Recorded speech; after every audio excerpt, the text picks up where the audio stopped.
Greetings and welcome to another episode of SPCA Stories. Hope you are all doing well. If you are new to us, welcome. If you've been here before, welcome back. I'm Dawn Fenton, SPCA Monterey County Content and Education Manager, and we are coming to you from the SPCA Monterey County Claire Jacobson Learning Center in gorgeous Salinas, California.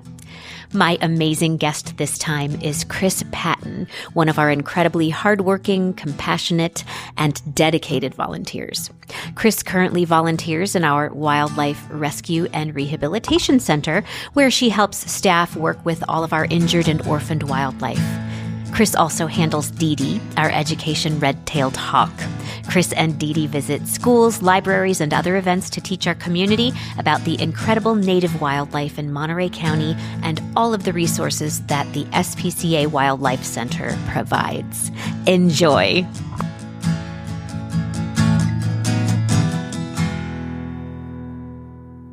Why don't you introduce yourself? My name is Chris, and I am a volunteer at the SPCA Wildlife Center. How long have you been a volunteer? About 18 years. Oh, my goodness. I don't have exact, but at least 18 years. Wow. So, yeah. Wow. So we are really lucky to have you in this room right now. I'm so excited. I've seen a lot of change. I'm sure you have. I've been around 16 years. Okay. So you were here a little bit longer than I have been. So, wow, that's exciting. How did you end up volunteering here? I saw an ad in the paper. That's when we used to put ads in the paper for baby bird season. They were getting a lot of baby birds, and I wasn't working anymore, and my boys had flown the nest, and it just sounded really interesting, and I just came in. Wow. So have you always had an interest in animals and wildlife, or was this just something that... Yeah, I mean, on the side I was a nurse, so it was also kind of an easy segue into caring for animals, not the same, but still some medicine. But yeah, I've always been interested in wildlife and, the great outdoors. So. Wow, so you answered an ad 18 or so years ago, and here you are. Yes. Wow. So did Dee Dee come in before you? Because I know she's been here longer Well, than I that's why I say 18 years, because I wrote out some of her original notes. So I know I was here when she came in, and she came in 18 years ago. Oh my goodness. So tell us about Dee Dee.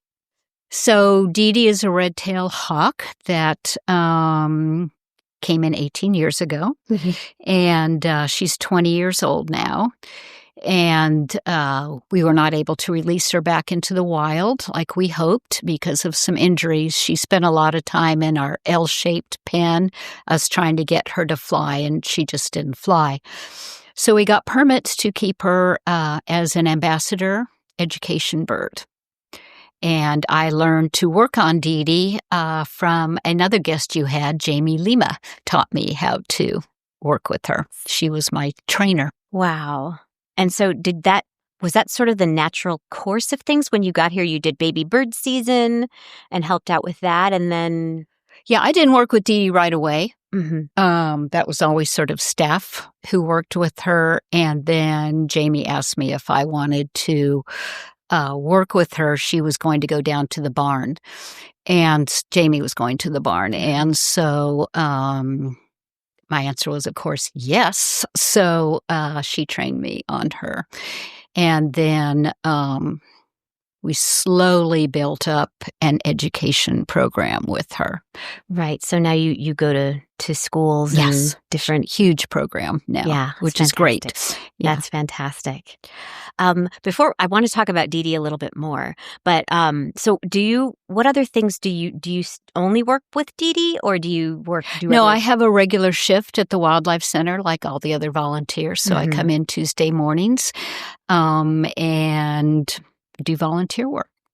So right now, it's all about babies. So I like the early shift so I can help start the timers and get the babies weighed and cleaned out and get ready for the day. So And lots of laundry, lots of dishes. Yes. I know that you are all busy. Yes. Very, very, I mean, you're always busy, but this is a busy season. This is the busiest. So we're right. We're approaching summer. Late spring, early summer. Summer's coming. So, yes. So how would you describe the Wildlife Center and what you do at the Wildlife Center to somebody who maybe has no clue that we even have one of those here? The Wildlife Center is basically a hospital for native wildlife in Monterey County. And now we're doing South County because they lost their wildlife group. So we are basically there for people who either called to have us pick up injured animals that they see out on wherever in the water, on land, or we ask them to bring them in. And we are also, right now, we're an orphanage for all the babies that come in right now. Like I think as of last week, it was maybe 3/4 of our patients were opossums. So we have lots of baby opossums right now. Oh, goodness. And we also serve a very important job is we're a resource center for people who call in that are trying to live with wildlife. Our boundaries are getting more and more blurred as we expand where we live. And so we help to provide suggestions for people who may see a skunk in their backyard or coyotes running through their field of how you can safely live with them and maybe even discourage them from being in your backyard in the city. Wow. So it's a busy center. Yeah, it's a very busy center. So one of the things I do before, we've already started rolling with this conversation, but I give a compliment to all of my guests, something that is specific to them. And first of all, as a volunteer, I don't know I don't know you very well, but I see you a lot, and we cross paths and all those things, and I am just so amazed and grateful for all of the work that you do. You can tell you're passionate about it. You're committed to what you do, and I'm just in awe. And I can't remember. I did my research, Chris, but I read that you were a retired nurse, and I just thought how perfect for you. And you even said it a little bit earlier that it was just a natural transition into the caring and the medicine and all of that. So thank you for that. And we're so lucky to have someone with your knowledge and your attention to detail, and you really care about what you do. So thank you. Thank you. So this organization is made up of wonderful, caring, hardworking people who just work tirelessly for the animals. And I want that out in the world, and maybe will inspire someone. So that's what it's about for me. So that's why I like to set the tone, just letting you know how much we appreciate you and all of that. So thank you.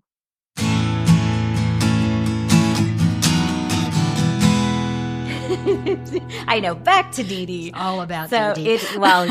She's pretty great. So she's getting up there in years, huh?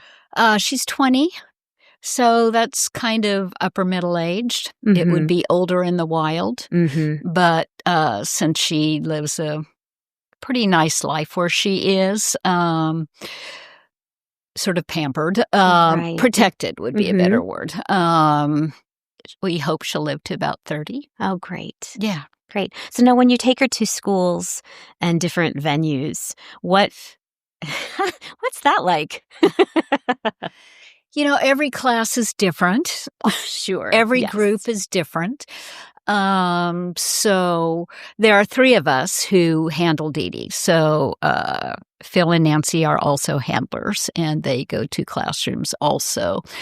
Usually we bring 2 to a classroom. That's just kind of an important number rather than one person. And it's different reactions. Sometimes it's like, whoa, Mhm. and sometimes they're kind of quiet, so you just never know. But my favorite is always questions. We really encourage questions. I've done whole presentations. I just have given up my talk and just made the talk added their questions because I want the students to be interested, and I want to, answer things that they're interested in about the hawk. So, yeah. Can you think of any crazy questions you've gotten? It's got to be kind of strange being in school and suddenly there's usually the odd question, the different questions are mainly about the Wildlife Center. So if the children are very young, we get a lot of, do you have different types of animals at the Wildlife Center? Do you have unicorns and do you have cheetahs or something like that? And we just sort of answer that with, well, they're not native to Monterey County, but if they were, I'm sure we would have them. So, so that sort of thing. But no, actually the questions are always amazingly insightful, I think. Even young, like first grade, can ask some amazing questions. So, and if I don't know the answer, it's a good reason for me to go back and try to find out the answer. Absolutely. So, I remember hearing, getting questions like, do you guys have alligators? Yeah. And it, well, no, same thing. But we did have a Nile monitor once. I did not know that. But it would have been up top, right? Yeah. Because we get the exotics also. Yep. Yes, we get the exotics. And I remember one summer we had a Nile monitor and the campers were so excited about this. And it was a baby. It was a relatively young Nile monitor and it was about a foot long. And they were saying, our experts in the Wildlife Center were saying that this guy could grow to be 6 feet long. When full grown, and the kids' eyes got really big. They're like, well, how big, how tall, what is that? Because they were trying to figure out what they could reference. Someone said, well, like a basketball player. So all summer long, they're like, where's the basketball Nile monitor? Can we go see him again? Visuals are really important to kids. I'm always trying to, because there's a lot of numbers that are stated in presentations. So I'm always trying to think, well, what does that equate to? Like how tall? Or how tall? Let's just spread your arms. Player size. Yeah. Professional basketball player Nile monitor. So that was our thing all summer long. So, why? So 18 years. 18 years with us. And I was in the barn for a while. Oh, and you were in the barn? So would you say you're passionate about what you do? Oh, yeah. I carry a box around with me in the back of my car in case there's a seabird on the beach or something. So we all do. I mean, all of us do that. So it's a very committed group of people at the Wildlife Center. What makes you so passionate? I don't know. Probably some of it has to do with caretaking again. I would guess that's a lot of it.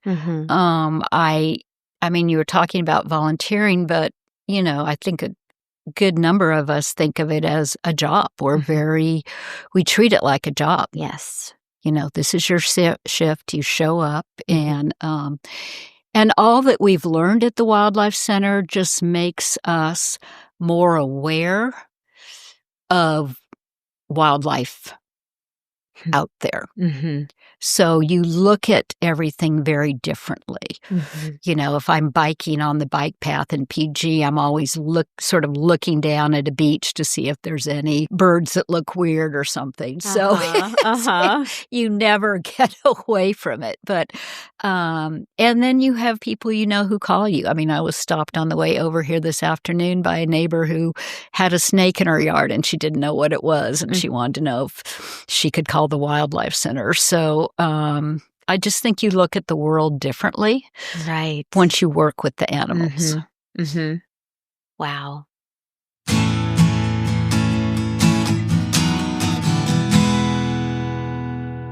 What is the most difficult part about what you do? The hours. You can be less so frank. for volunteers, I think, but I think it's hard when not every animal makes it, and you have to. The staff, who are amazing, have to make those tough decisions, and they may have been caring for an animal or a bird, put a lot of effort, and then it would be kinder to euthanize it. So I think that's hard. Yes. Yes. We have people who can be very upset when they call the wildlife center because they want us to come out because they care about the animals. And if we're not moving fast enough to come out, that can be difficult. But I think if you just remember that they're calling because they care. Yes. That makes a difference. Absolutely. That's a good way. But emotions can run high sometimes with wildlife.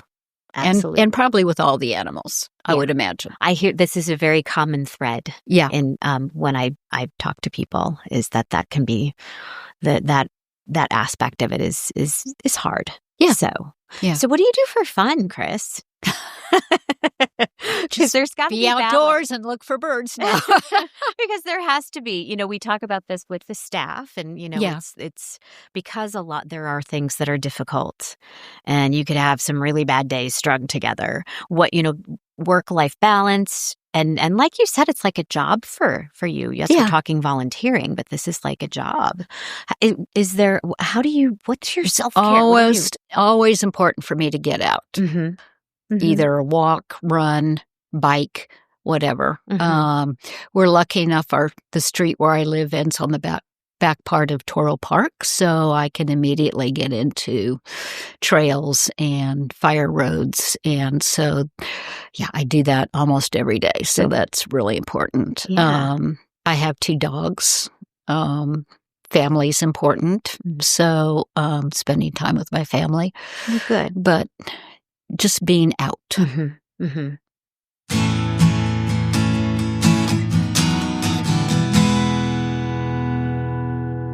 What have you learned that you think people should know? I would just like to I would like people to accept wildlife as being part of where we live, instead of separating people on one side and wildlife on another. I think we could cohabitate a little easier that way. And it would be nice to have people see how hard wildlife staff works. I mean, they are so committed and they work really hard. And just to know, I think a lot of people think that we can't always come out right away. We may be just opening the hospital, so we can't send somebody out right away, but we do try to get out as soon as we can. So patience with that. Yes. But the main thing I think is useful to just remember we're all part of this web and we all kind of have to coexist together in some way. Do you have any advice? If there's someone out there who's, listening to you and they think, wow, this wildlife center, that sounds really neat. How would I get involved? What advice do you have for them? It's a question I get asked a lot, and I'm very encouraging of people to volunteer at the Wildlife Center. I mean, the easiest thing is obviously to go to the website, and you can pull up, volunteer options and volunteer at the Wildlife Center. And the Wildlife Center is not the same as the other. We're lucky at the SPCA to have the barn for, we have lots of different animals, so you can choose what you think you might want to work with. I think, although the barn can be very intense at times too, but I think the Wildlife Center this time of year especially can be very intense. And, but it's wonderful because things change very fast. You come in one week and then you come in another week and they've released animals and it's a whole new board sometimes there. So you don't know what's coming in. You have to be okay with working with animal poop. Yes. Lots of dishes. I mean, we don't, everyone does everything. Mm-hmm. Even staff does dishes if they get too full, or they'll do the laundry. So it's a dirty job, but it's an amazing job. To be able to feed little mockingbirds or squirrels or what have you, I just think is such a gift to be able to do that. I highly encourage people, if they're interested, to do that. It's an active job too. You have to kind of be active. Mm-hmm. Yes, you guys are running around all the. You drive by our little office here all the time, and there's lots going on out there. So what's the most interesting animal you've ever worked with? I know you have Dee Dee; she's pretty spectacular. So yeah, her too. I mean, I'm also a big fan of pelicans. I will admit to that. I love the pelicans. Probably the most different ones. I've not really worked with them because that's staff. Some animals are staff only, volunteers. You can watch them, but they're, because of the nature of the animal, we may not be okay with holding them or what have you. But we've had a couple badgers in. Those were pretty wild. Need big gloves for them. And we had a booby or two, the exotic birds that caught a boat ride, and one was in Moss Landing, I believe. It was on the boat, so that was it a blue-footed booby? And then we had another one that was maybe the year before. So those are probably the most exotic of the ones we get in. We'll get in, we've had more bobcats in. It's becoming a problem with rodenticide. They are forming a connection with rodenticide or rat poison with bobcats and coyotes having mange, like bad condition of mange. So we're starting to see more of that. And that's become a little more focus in our talks with Dee Dee in the classrooms. We gear it to the age, but I think it's important for young people to hear that because they're the next group coming up. Yeah. So I think it's important to talk about some of the dangers to hawks or raptors, and that's one of them.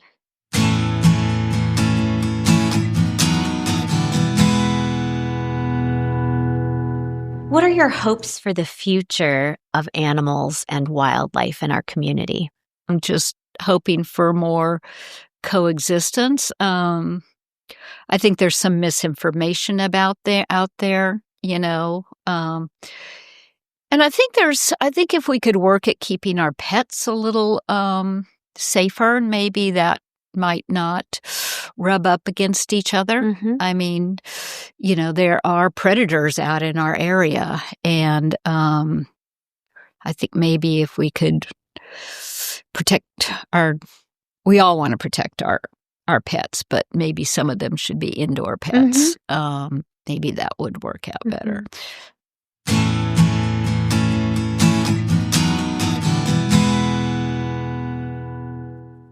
Well, it's nice to chat with you. It's nice to chat with you too. And I want to just thank you so much again for your dedication and your hard work and the way that you support our staff. And thank you. It's amazing. It's worth its weight in everything. So, thank you. Thank you.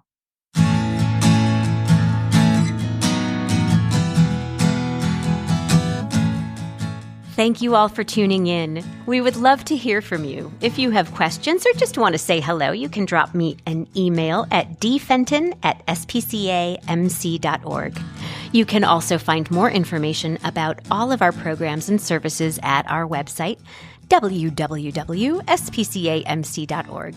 A tremendous thank you to all SPCA staff, volunteers, and board of directors, and a heartfelt thank you to our generous supporters. We at SPCA Monterey County could not do what we do for the animals and people in our community without you.